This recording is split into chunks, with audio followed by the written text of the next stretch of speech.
Hello everyone, welcome two times competitive classes. दोस्तों, आज हम लोग एडिटोरियल करंट अफेयर की नई बुक से इस टॉपिक वाइज करंट अफेयर में कवर करने वाले प्रैक्टिस सेट नंबर 8, जिसमें 50 टॉप लेवल के एमसीक्यू होंगे और सभी एमसीक्यू आपके एग्जाम ग्रुप डी के लिए बहुत ही ज़्यादा इंपॉर्टेंट रहने वाली है, या फिर किसी भी एग्जाम की तैयारी कर रहे हो जिसमें करंट अफेयर के क्वेश्चन पूछे जाते हैं, उन सभी के लिए ये सेशन बहुत ही इंपॉर्टेंट रहने वाली है। तो चलिए आज की क्लास को स्टार्ट करते हैं। और क्लास स्टार्ट करने से पहले जिन्होंने अभी तक चैनल सब्सक्राइब नहीं किया है, चैनल को सब्सक्राइब कर लीजिएगा। तो चलिए देखते हैं फर्स्ट क्वेश्चन क्या है। इधर आपका लेखक का नाम दिया हुआ है और इससे संबंधित पुस्तक इधर दिया हुआ है। तो देखिए कौन सा इसमें सुमेलित है, आपको मिलाना है। तो फर्स्ट है मीना नैयर और हेमंत सिंह शेखावत, इन दोनों ने मिलकर एक पुस्तक लिखी है टाइगर ऑफ द्रास। तो ये करेक्ट मैच है, सही है। मीना नैयर और हेमंत सिंह शेखावत द्वारा टाइगर ऑफ द्रास पुस्तक लिखी गई है। सेकेंड वन है राजेश तलवार। राजेश तलवार द्वारा एक पुस्तक लिखा गया है the boy who wrote a constitution. तो याद रखिएगा, ये इंपॉर्टेंट है। ये भीमराव अम्बेडकर पर आधारित पुस्तक है, राजेश तलवार द्वारा लिखा गया है the boy who wrote a constitution. Next one है देविका रंगाचारी। देविका रंगाचारी द्वारा एक पुस्तक लिखा गया है जिसका नाम है क्वीन ऑफ फायर। तो याद रखिएगा, क्वीन ऑफ फायर किसके द्वारा लिखा गया है? देविका रंगाचारी द्वारा लिखा गया है। तो ये सभी सुमेलित हैं, ऑप्शन डी इसका राइट आंसर हो जाएगा। नेक्स्ट क्वेश्चन देखते हैं, अगला क्वेश्चन क्या है। तो इधर योजना का नाम दिया हुआ है और उससे संबंधित इधर राज्य का नाम दिया हुआ है, बोल रहा है कौन सा सुमेलित है। तो इस क्वेश्चन के साथ आपके 3 प्रश्न पूरे हो जाएंगे। तो देखिए फर्स्ट क्या है, गो अभ्यारण्य योजना। गो अभ्यारण्य योजना उत्तर प्रदेश द्वारा शुरू किया गया है, बिल्कुल करेक्ट है। याद रखिएगा, गो अभ्यारण्य योजना किसके द्वारा शुरू किया गया है? उत्तर प्रदेश सरकार द्वारा शुरू किया गया है। अगला है हिम प्रहरी योजना। हिम प्रहरी योजना उत्तराखंड सरकार द्वारा शुरू किया गया है, बिल्कुल करेक्ट मैच है। तो इसको भी याद रखिएगा, हिम प्रहरी योजना उत्तराखंड सरकार द्वारा शुरू किया गया है। अगला है हॉबी हब योजना। हॉबी हब योजना दिल्ली सरकार द्वारा शुरू किया गया है, ये भी सही मैच है। तो इसको भी याद रखिएगा, हॉबी हब योजना किसके द्वारा शुरू किया गया है? दिल्ली सरकार द्वारा शुरू किया गया है। तो उपरयुक्त में से सभी सही हैं, ऑप्शन डी इसका राइट आंसर हो जाएगा। अब आते हैं अगले सवाल पर और नेक्स्ट क्वेश्चन देखते हैं क्या है। इधर व्यक्तियों का नाम दिया हुआ है और उससे संबंधित इधर क्षेत्र दिया हुआ है कि कौन से पद पर ये चयनित हुए हैं। तो फर्स्ट है देखिए, विनय मोहन क्वात्रा।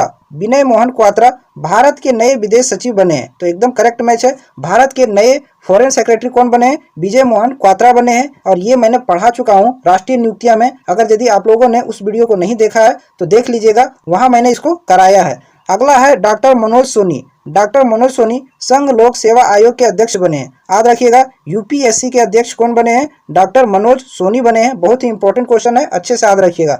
थर्ड है हर्षवर्धन श्रृंगला। हर्षवर्धन श्रृंगला G20 के मुख्य समन्वयक बने हैं, ये भी करेक्ट मैच है। याद रखिएगा 2023 में, कब? 2023 में भारत जो है वो G20 देशों की बैठक की मेजबानी करने वाला है, जिसमें भारत का समन्वयक कौन बने हैं? हर्षवर्धन श्रृंगला बने हैं। याद रखिएगा, ये भी क्वेश्चन बहुत ही ज्यादा इंपॉर्टेंट है। तो ये सभी सुमेलित है, ऑप्शन डी इसका राइट आंसर हो जाएगा। नेक्स्ट क्वेश्चन पर आते हैं, क्वेश्चन नंबर 4 देखते हैं क्या है। इसमें क्या पूछा है कि किस राज्य सरकार ने कैदियों के लिए 50,000 रुपये तक के व्यक्तिगत ऋण मीन्स पर्सनल लोन प्रदान करने के लिए एक योजना शुरू की है। तो याद रखिएगा, कैदियों के लिए, किसके लिए? कैदियों के लिए 50,000 तक के पर्सनल लोन प्रदान करने की योजना कौन से राज्य सरकार द्वारा शुरू किया गया है? तो महाराष्ट्र द्वारा शुरू किया गया। ध्यान में रखिएगा, अच्छा क्वेश्चन है, बेहतरीन क्वेश्चन है।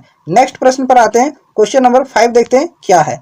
हाल ही में किस पड़ोसी देश में आर्थिक संकट की वजह से सार्वजनिक आपातकाल की घोषणा की गई है? तो मोस्ट इंपोर्टेंट क्वेश्चन है। श्रीलंका वो देश है जहां सार्वजनिक आपातकाल की घोषणा की गई है आर्थिक संकट की वजह से। ये बहुत ही अच्छा क्वेश्चन है। आपको पता होगा कि श्रीलंका में कितना राजनीतिक उथल पुथल हुआ था, उसके बाद यहाँ आर्थिक संकट की वजह से सार्वजनिक आपातकाल घोषित कर दिया गया। तो इंपॉर्टेंट क्वेश्चन है, अच्छे से याद रखिएगा। नेक्स्ट प्रश्न है आपका 6 नंबर, देखते हैं क्या है। इसमें पूछा है मथुआ धर्म महामेला 2022 का आयोजन कहाँ किया गया है? तो एक मेला है जिसका नाम है मथुआ धर्म महामेला। इसका आयोजन कहाँ किया गया है? पश्चिम बंगाल में। याद रखिएगा, पश्चिम बंगाल में मथुआ धर्म महामेला 2022 का आयोजन किया गया है। नेक्स्ट क्वेश्चन पर आते हैं, क्वेश्चन नंबर 7 देखते हैं क्या है। अच्छे से इस क्वेश्चन को समझिएगा। भारतीय प्रधानमंत्री मोदी ने किस पड़ोसी देश के साथ संयुक्त रूप से सीमा पार यात्री ट्रेन सेवाओं रुपए भुगतान प्रणाली का उद्घाटन किया और कई समझौते ज्ञापन पर हस्ताक्षर किया? तो ध्यान में रखिएगा, नेपाल। नेपाल और भारत के बीच में यात्री ट्रेन सेवाओं, जो सीमा पार ट्रेन सेवाएं हैं, उसके संबंध में और रुपए भुगतान प्रणाली के संबंध में कई समझौते पर हस्ताक्षर हुए हैं। तो इसको भी याद रखिएगा, नेपाल के साथ। अगले प्रश्न पर आते हैं, क्वेश्चन नंबर 8 देखते हैं क्या है। इसमें पूछा है किस देश के वैज्ञानिकों ने मानव रक्त में माइक्रोप्लास्टिक नामक प्लास्टिक के छोटे कणों का पता लगाया है। बहुत ही बेहतरीन क्वेश्चन है, अच्छे से याद रखिएगा। तो वो देश है नीदरलैंड। नीदरलैंड के वैज्ञानिकों ने मानव रक्त में, ह्यूमन ब्लड में माइक्रोप्लास्टिक नामक प्लास्टिक के छोटे कणों का पता लगाया है। अच्छे से याद रखिएगा, एकदम बेहतरीन लेवल का क्वेश्चन है ये।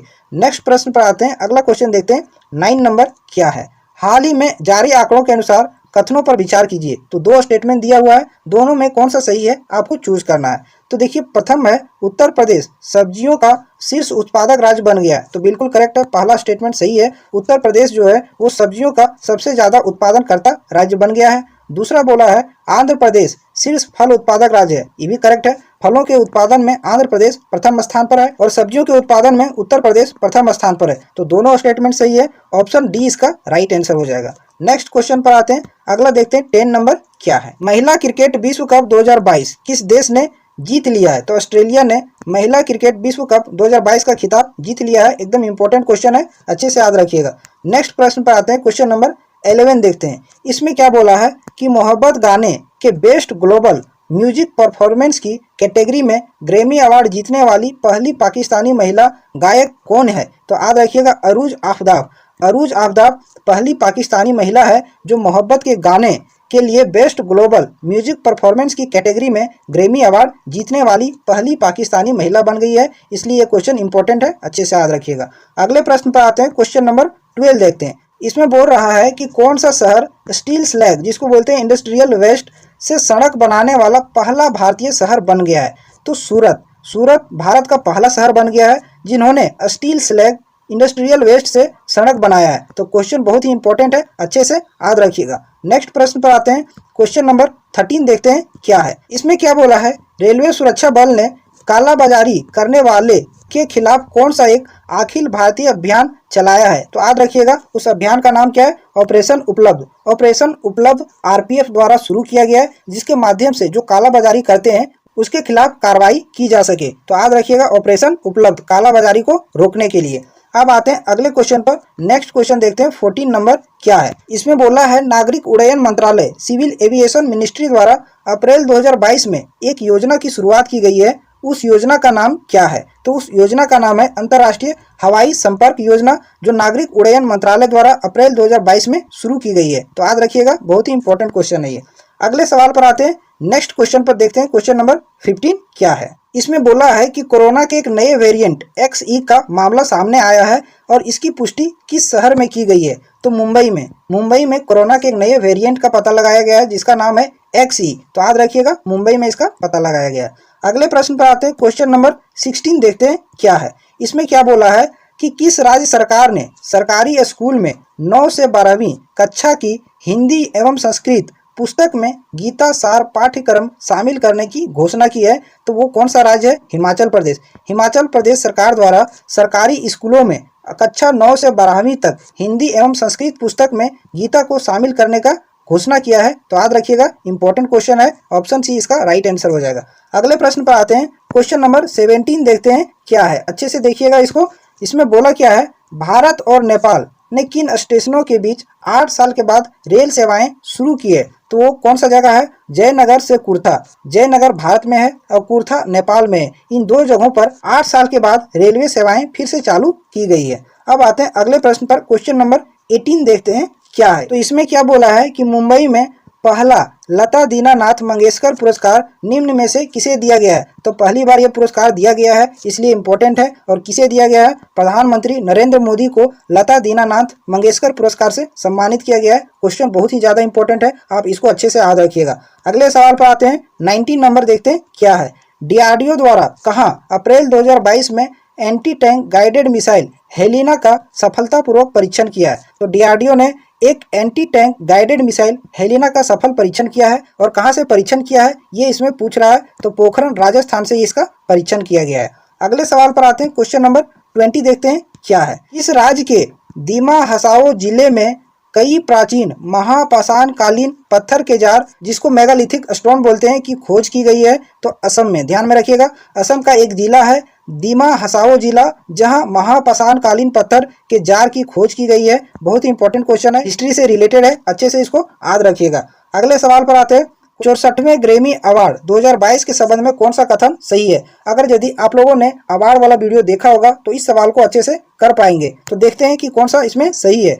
तो 64वां जो ग्रैमी अवार्ड हुआ था, इसका आयोजन लास वेगास अमेरिका में हुआ था। बिल्कुल करेक्ट है, ऑप्शन ये इसका सही है। दूसरा ऑप्शन देखते हैं, भारतीय म्यूजिशियन रिंकी गेज को एल्बम डिवाइन टाइड्स के लिए ग्रैमी पुरस्कार दिया गया है। बिल्कुल करेक्ट है, भारतीय म्यूजिशियन है रिंकी गेज, इसको एल्बम डिवाइन टाइड्स के लिए ग्रैमी पुरस्कार दिया गया है। तीसरा ऑप्शन देखते हैं, फाल्गुनी शाह जो भारतीय सिंगर है और फालू के नाम से भी जानी जाती है, उसके एल्बम अ कलरफुल वर्ल्ड के लिए ग्रैमी पुरस्कार दिया गया है। तो ये भी सही है। तो तीनों ऑप्शन सही है, ऑप्शन डी इसका राइट आंसर हो जाएगा। अच्छे से याद रखिएगा, ग्रैमी अवार्ड को कोई भी एग्जाम में इससे सवाल पूछा जा सकता है। अब आते हैं अगले प्रश्न पर। क्वेश्चन नंबर 22 देखते हैं क्या है। प्राथमिक और उच्च प्राथमिक स्कूलों में 100% नामांकन सुनिश्चित करने के लिए किस राज्य सरकार ने स्कूल चलो अभियान की शुरुआत की है? मोस्ट इंपोर्टेंट क्वेश्चन है, अच्छे से याद रखिएगा। स्कूल चलो अभियान की शुरुआत किस राज्य सरकार द्वारा शुरू किया गया है? तो उत्तर प्रदेश सरकार द्वारा शुरू किया गया है, जिसके माध्यम से प्राथमिक और उच्च प्राथमिक स्कूलों में नामांकन को 100% यानी कि 100% किया जा सके। अब आते हैं अगले सवाल पर। क्वेश्चन नंबर 23 देखते हैं क्या है। तो 23 नंबर है, वन्य जीव को दुर्व्यवहार से बचाने के लिए जंगली जानवरों को कानूनी अधिकार देने वाला दुनिया का पहला देश कौन बन गया है? मोस्ट इंपोर्टेंट क्वेश्चन है, VVI क्वेश्चन है। पूछा जा सकता है कि कौन सा ऐसा देश है जो जंगली जानवरों को कानूनी अधिकार देने वाला दुनिया का पहला देश बन गया है? तो वो देश है इक्वाडोर। ध्यान में रखिएगा, इक्वाडोर। नेक्स्ट क्वेश्चन पर आते हैं। क्वेश्चन नंबर 24 देखते हैं क्या है। पूछा इसमें है कि T20 क्रिकेट में 10,000 रन बनाने वाले दूसरे भारतीय खिलाड़ी कौन बन गए? तो सेकेंड प्लेयर कौन बन गया है जिन्होंने T20 क्रिकेट में 10,000 रन बनाया है? तो वो है रोहित शर्मा। याद रखिएगा, रोहित शर्मा। बहुत ही इंपॉर्टेंट क्वेश्चन है ये। नेक्स्ट प्रश्न पर आते हैं। 25 नंबर देखते हैं क्या है। इसमें क्या पूछा है कि खेलो इंडिया नेशनल रैंकिंग महिला तीरंदाजी टूर्नामेंट का आयोजन कहाँ किया गया है? तो अच्छे से याद रखिएगा, जमशेदपुर झारखंड में खेलो इंडिया नेशनल रैंकिंग महिला तीरंदाजी टूर्नामेंट का आयोजन किया गया है। बहुत ही इंपॉर्टेंट क्वेश्चन है, अच्छे से याद रखिएगा। अगले सवाल पर आते हैं। क्वेश्चन नंबर 26 देखते हैं क्या है। इसमें क्या पूछा है, एयरपोर्ट काउंसिल इंटरनेशनल ने किस अंतर्राष्ट्रीय हवाई अड्डे को 2021 में दुनिया का सबसे बेस्ट हवाई अड्डा घोषित किया है? तो अटलांटा अंतर्राष्ट्रीय हवाई अड्डा। अच्छे से याद रखिएगा, बहुत ही इंपॉर्टेंट क्वेश्चन है ये। अटलांटा अंतर्राष्ट्रीय हवाई अड्डा वर्ल्ड का सबसे बिजिएस्ट एयरपोर्ट है। अच्छे से इसको याद रखना है, क्वेश्चन बहुत ही ज़्यादा ये इंपॉर्टेंट है। अब आते हैं अगले सवाल पर। क्वेश्चन नंबर 27 देखते हैं क्या है। इसमें क्या पूछा है कि किसे क्रमशः वर्ष 2021 और 2022 के लिए संत नामदेव राष्ट्रीय पुरस्कार से सम्मानित किया गया है? तो पुरस्कार का नाम क्या है? संत नामदेव राष्ट्रीय पुरस्कार 2021 और 2020 की घोषणा हो चुकी है। और किसे दिया गया है? तो 2021 वाला दिया गया है सत्यपाल मलिक को। ध्यान में रखिएगा, सत्यपाल मलिक को 2021 का संत नामदेव राष्ट्रीय पुरस्कार दिया गया है। और 2020 वाला दिया गया है AS दुलत को। इसको भी याद रखिएगा, 2020 का किसे दिया गया है? AS दुलत को। ऑप्शन ये इसका राइट आंसर हो जाएगा। अगले सवाल पर आते हैं। क्वेश्चन नंबर 28 देखते हैं क्या है। तो इसमें क्या बोला है, राष्ट्रीय टेबल टेनिस चैंपियनशिप 2022 का आयोजन कहाँ किया गया? मोस्ट इंपोर्टेंट क्वेश्चन है। तो इसका आयोजन मेघालय में किया गया। ध्यान में रखिएगा, मेघालय में राष्ट्रीय टेबल टेनिस चैंपियनशिप 2022 का आयोजन किया गया। और 2022 का केवेन नंबर का था, तो 83वां था। आप इसको भी ध्यान में रखिएगा। अब आते हैं नेक्स्ट क्वेश्चन पर। क्वेश्चन नंबर 29 देखते हैं क्या है। इसमें क्या बोला है, स्ट्रीट चाइल्ड क्रिकेट विश्व कप 2023 का आयोजन कहाँ किया जाएगा? मोस्ट इंपोर्टेंट क्वेश्चन है, किस देश में स्ट्रीट चाइल्ड क्रिकेट विश्व कप 2023 का आयोजन किया जाएगा? तो भारत में। भारत में स्ट्रीट चाइल्ड क्रिकेट विश्व कप 2023 का आयोजन किया जाएगा। अगले सवाल पर आते हैं। क्वेश्चन नंबर 30 देखते हैं क्या है। इसमें क्या बोला है, भारत और संयुक्त राज्य अमेरिका के बीच चौथा 2+2 संवाद कहाँ आयोजित किया गया? अच्छा क्वेश्चन है, इंपॉर्टेंट है। तो वाशिंगटन DC में भारत और संयुक्त राज्य अमेरिका के बीच चौथा 2+2 संवाद का आयोजन किया गया है। 2+2 क्या होता है? तो दोनों देश के दो मंत्री होते हैं। एक होता है विदेश मंत्री और दूसरा होता है रक्षा मंत्री। इन दोनों के बीच संवाद होता है, जिसको 2+2 संवाद कहते हैं। अब आते हैं अगले सवाल पर। क्वेश्चन नंबर 31 देखते हैं क्या है। इसमें क्या बोला है कि कौन से केंद्रीय मंत्री द्वारा भारत पाकिस्तान सीमा पर दर्शन परियोजना 2022 का उद्घाटन गुजरात के नादाबेट में किया गया है? तो याद रखिएगा, केंद्रीय मंत्री अमित शाह द्वारा भारत पाकिस्तान सीमा पर सीमा दर्शन परियोजना 2022 का उद्घाटन किया गया है, जो गुजरात के नादाबेट जिला में है। अच्छा क्वेश्चन है, अच्छे से याद रखिएगा। अब आते हैं अगले सवाल पर। क्वेश्चन नंबर 32 देखते हैं क्या है। इसमें क्या बोला है कि नीति आयोग द्वारा एक सूचकांक जारी किया गया है, राज्य ऊर्जा एवं जलवायु सूचकांक। इसमें बड़े राज्यों की श्रेणी में कौन सा राज्य शीर्ष स्थान प्राप्त किया है? तो याद रखिएगा गुजरात। गुजरात जो है वो बड़े राज्यों की श्रेणी में पहले स्थान पर है राज्य ऊर्जा एवं जलवायु सूचकांक में, जो नीति आयोग द्वारा जारी किया गया है। और बहुत ही अच्छा क्वेश्चन है, इंपॉर्टेंट है, अच्छे से इसको याद रखिएगा। आप कमेंट करके बताइए कि नीति आयोग के नए सीईओ कौन बने हैं। आप कमेंट में इसका जवाब जरूर दीजिएगा। अब आते हैं अगले सवाल पर। नेक्स्ट क्वेश्चन देखते हैं 33 नंबर क्या है। इसमें क्या बोला है कि किस राज्य सरकार ने पायलट प्रोजेक्ट के रूप में वन हेल्थ फ्रेमवर्क शुरू किया है? तो उत्तराखंड सरकार द्वारा, ध्यान में रखिएगा, उत्तराखंड सरकार द्वारा वन हेल्थ फ्रेमवर्क की शुरुआत की गई है। इंपॉर्टेंट क्वेश्चन है, अच्छे से याद रखिएगा। अगले सवाल पर आते हैं। क्वेश्चन नंबर 34 देखते हैं क्या है। इसमें क्या बोला है, और ये क्वेश्चन बहुत ही ज़्यादा इंपॉर्टेंट है, अच्छे से इसको सुनिएगा। किस देश के फोटोग्राफर एम्बर ब्रेकेन, याद रखिएगा, एम्बर ब्रेकेन एक फोटोग्राफर हैं और इसी को world press photo of the year 2022 का पुरस्कार दिया गया है। और किस तस्वीर के लिए इसे दिया गया है? तो कामलूप्स रेसिडेंशियल स्कूल की शीर्षक की एक फोटो इसने ली थी, इसके लिए इसे world press photo of the year पुरस्कार 2022 दिया गया है। और एम्बर ब्रेकेन किस देश के हैं, ये आपको सवाल पूछा है। तो ये किस देश के हैं? कनाडा के हैं। ध्यान में रखिएगा, कनाडा के फोटोग्राफर है एम्बर ब्रेकेन, जिसको world press photo of the year 2022 पुरस्कार दिया गया है। अगले सवाल पर आते हैं। क्वेश्चन नंबर 35 देखते हैं क्या है। इसमें क्या बोला है कि 6 क्रिकेट विश्व कप खेलने वाली पहली महिला क्रिकेटर कौन बन गई है? तो मिताली राज। मिताली राज ने अभी तक 6 वर्ल्ड कप खेल चुकी है और ऐसा करने वाली पहली भारतीय क्रिकेटर है। ध्यान में रखिएगा, इंपॉर्टेंट क्वेश्चन है। अब आते हैं अगले सवाल पर। क्वेश्चन नंबर 36 देखते हैं क्या है। हाल ही में किस देश ने अंतर महाद्वीपीय बैलिस्टिक मिसाइल सरमत का सफल परीक्षण किया है? तो याद रखिएगा, सरमत एक कैसी मिसाइल है? एक इंटर कॉन्टिनेंटल बैलिस्टिक मिसाइल है जिसका सफल परीक्षण किया है। और किस देश ने इसका सफल परीक्षण किया है? तो रूस। ध्यान में रखिएगा, रूस द्वारा सरमत मिसाइल का सफल परीक्षण किया गया है। अगले सवाल पर आते हैं। क्वेश्चन नंबर 37 देखते हैं क्या है। सीमा सड़क संगठन यानी कि BRO, बॉर्डर रोड ऑर्गेनाइजेशन द्वारा किस दर्रे पर 16,580 फुट की ऊंचाई पर दुनिया की सबसे ऊंची और लंबी हाईवे सुरंग बनाई जा रही है? मोस्ट इंपोर्टेंट क्वेश्चन है, अच्छे से याद रखिएगा। तो वो कौन सा दर्रा है? सिंकुल्ला दर्रा। सिंकुल्ला दर्रे पर दुनिया की सबसे ऊंची और सबसे लंबी हाईवे सुरंग बनाई जा रही है, जिसकी ऊंचाई 16,580 फीट है। तो अच्छे से याद रखिएगा BRO को, और BRO द्वारा ये बनाया जा रहा है। BRO की स्थापना कब हुई है? 1960 में इसकी स्थापना हुई है। ध्यान में रखिएगा, इंपॉर्टेंट क्वेश्चन है ये। अगले सवाल पर आते हैं। क्वेश्चन नंबर 38 देखते हैं क्या है। इसमें क्या बोला है कि छात्रों को शिक्षा प्राप्त करने के लिए ऋण उपलब्ध कराने के लिए किस राज्य सरकार ने गुरुजी स्टूडेंट क्रेडिट कार्ड योजना शुरुआत की है? मोस्ट इंपोर्टेंट क्वेश्चन है, गुरुजी स्टूडेंट क्रेडिट कार्ड योजना किस राज्य सरकार द्वारा शुरू किया गया है? तो झारखंड द्वारा, झारखंड राज्य द्वारा गुरुजी स्टूडेंट क्रेडिट कार्ड योजना की शुरुआत की गई है, जिसके माध्यम से छात्र जो है वो एजुकेशन प्राप्त करने के लिए ऋण उपलब्ध करा सकते हैं। तो इस क्रेडिट कार्ड का एकमात्र उद्देश्य है। अब आते हैं अगले सवाल पर, और नेक्स्ट सवाल देखते हैं 39 नंबर क्या है। इधर आपका व्यक्ति का नाम दे रखा है और उससे संबंधित इधर क्षेत्र दे रखा है कि यह व्यक्ति किस क्षेत्र से संबंधित है। तो फर्स्ट देखते हैं अजय कुमार सूद। अजय कुमार सूद भारत सरकार के प्रमुख वैज्ञानिक सलाहकार बने। मोस्ट इंपोर्टेंट क्वेश्चन है, बिल्कुल करेक्ट है। अजय कुमार सूद जो है वो भारत सरकार के चीफ साइंटिस्ट एडवाइजर बने हैं। अच्छे से याद रखिएगा, क्वेश्चन बहुत ही ज्यादा इंपॉर्टेंट है।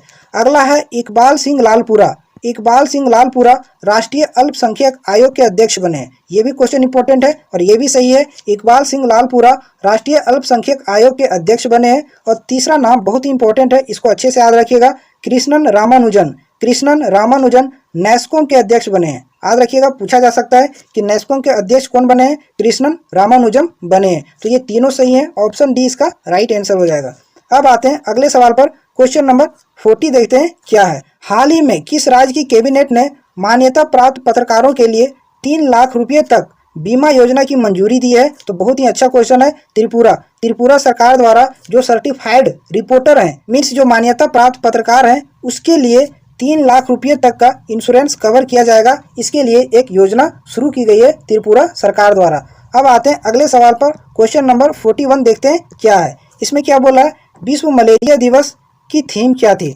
तो सबसे पहले विश्व मलेरिया दिवस कब मनाते हैं? 25 अप्रैल को। ध्यान में रखिएगा। इसका थीम इस बार क्या था ये आपको पूछा है। तो इसका थीम था harness innovation to reduce the malaria disease burden and saves life. इसका थीम था। तो केवल आप इतना याद रखिएगा कि विश्व मलेरिया दिवस कब मनाते हैं? 25 अप्रैल को मनाते हैं।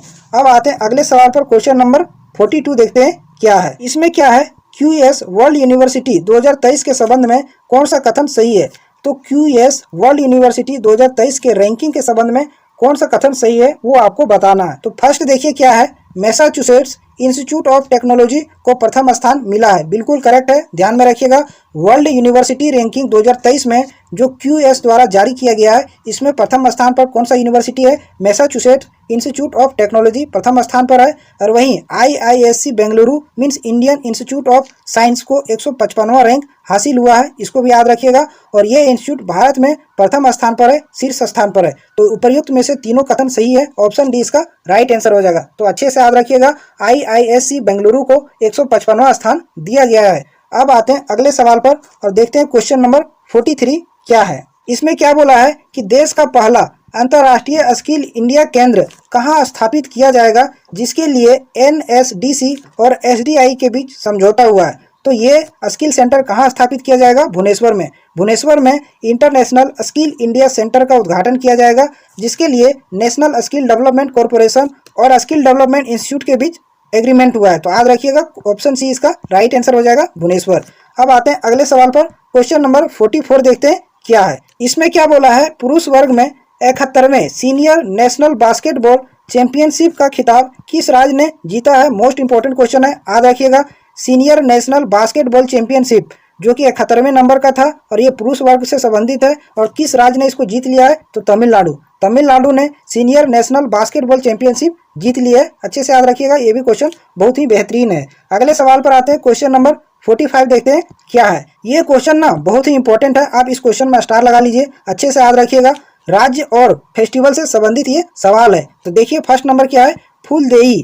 फूलदेई त्यौहार कहाँ मनाया जाता है? तो उत्तराखंड में। ध्यान में रखिएगा। उत्तराखंड में फूलदेई फेस्टिवल मनाया जाता है। अगला है सूर्यकुंड अंतर्राष्ट्रीय शिल्प मेला। ये हरियाणा में। ध्यान में रखिएगा। ये भी सही है। बहुत ही बढ़िया क्वेश्चन है। अच्छे से याद रखना है।